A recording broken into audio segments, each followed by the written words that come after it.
قرآن مجید کی کس آیات میں سب سے زیادہ اسماء الحسنی آئے؟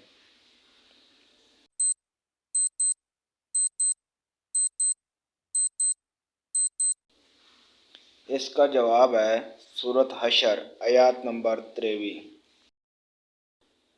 قرآن مجید کی آخری وحی کے کاتب کون تھے؟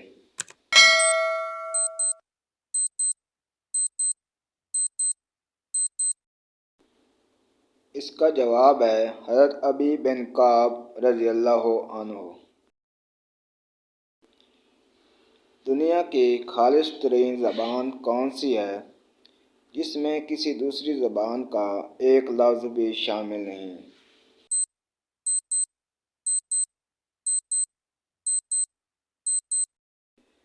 اس کا جواب ہے عربی زبان۔ دوستو، اگر ویڈیو اچھی لگے تو چینل کو ضرور سبسکرائب کریں اور ساتھ ہی بیل نوٹیفیکیشن کو پریس کریں تاکہ آپ کو روزانہ ویڈیو ملتی رہے۔ شکریہ۔